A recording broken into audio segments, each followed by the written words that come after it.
हे कारली धुवून घेतलेत आपले. आता मी कारली थोडंसं भाजायला टाकली, तर थोडंसं खरपूस भाजून घेते आणि नंतर फोडणी देते. आता हे आपण मसाला भाजलाय, धने, खोबरं, जिरे, 2 लवंग, मिरी सगळं भाजून आता मी मिक्सरमध्ये काढून घेते. कांदा पण भाजला याच्यामध्ये लालसर बघा. तर याला मिक्सर करते मी. कारलं छान भाजलेलं आहे आपलं खरपूस खरपूस. त्याला काढून घेते आणि भाजी फोडणी देते. चूल पेटलेली छान,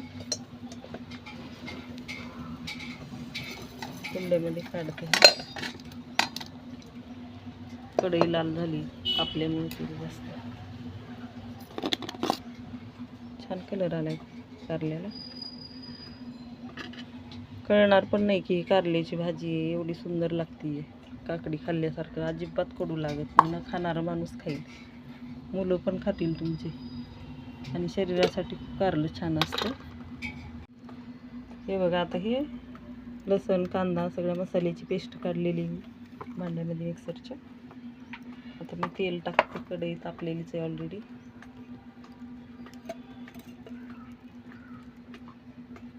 कुकरमध्ये काय लावायचं? आता ही पिवरी टाकते, जिरी मोहरी टाकून.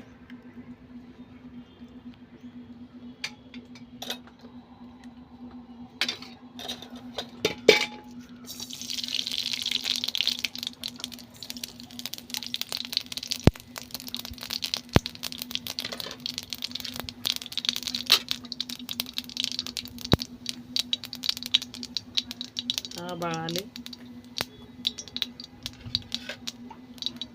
हे अद्रक लसूणची पेस्ट,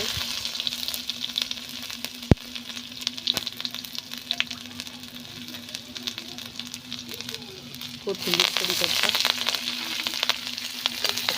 एवढी सुंदर भाजी लागते ना, हे कडू अजिबात लागत नाही. कारला आहे म्हणून तर कळणार पण नाही तुम्हाला. आता ही मिक्सरची पेस्ट टाकून घेऊ.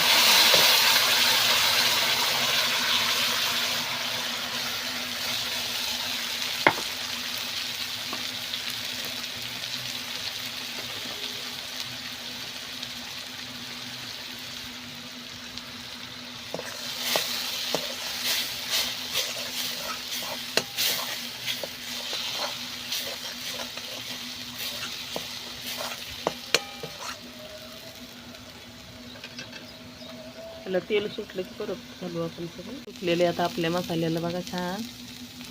तो हॉटेलमधल्यासारखी भाजी बरं का, तुम्हाला कळणार सुद्धा नाही. आम्ही एकदा सोलापूरला गेलो होतो, ते एका हॉटेलमध्ये खाल्ली होती भाजी.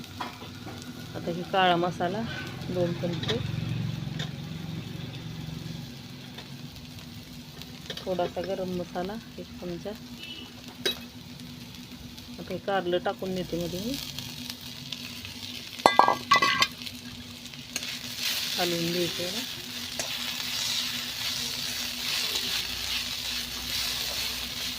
थोडासा गुळाचा खडा टाकायचा. मी काढला नाही, विसरली गुळ काढायला. विधीला मागून घेतली. विधी थोडासा गुळाचा खडा दे ग. थोडंसं देते गुळाचं.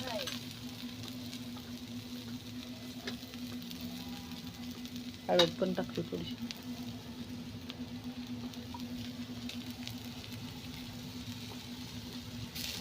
कलर तर छान आला बघा.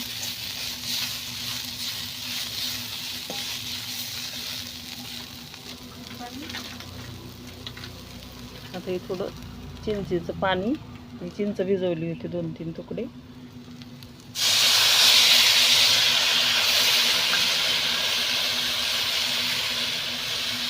थोडंसं पाणी घालते.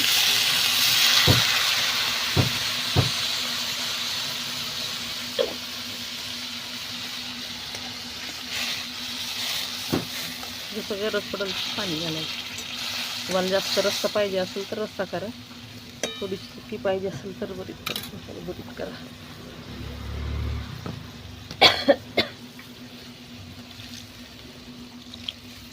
त्याला कुट्टा वगैरे टाकायची गरज नाही आहे. प्युरी टाकल्यामुळं छान रस्सा झाला आहे. मीठ राहिले टाकायचं, मीठ टाकते.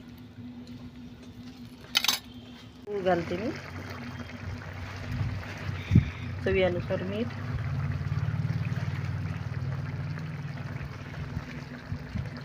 हो, काय कलर तर सुंदर आलाय बघा भाजीला. वास तर फार सुंदर येते. एकदम हॉटेलमधल्यासारखी भाजी आहे.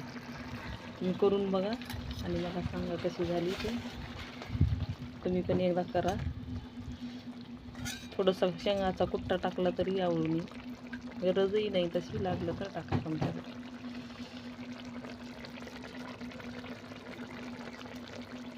बघा कलर कसला सुंदर आला.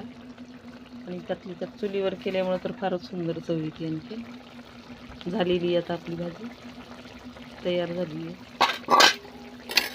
तर बघा मित्रांनो, ताई आई, अशी झाली आपली कारल्याची भाजी. हॉटेलमधल्यासारखी टेस्ट आहे एकदम. तुम्ही एकदा करून बघा, खाऊन बघा आणि लाईक करा, शेअर करा.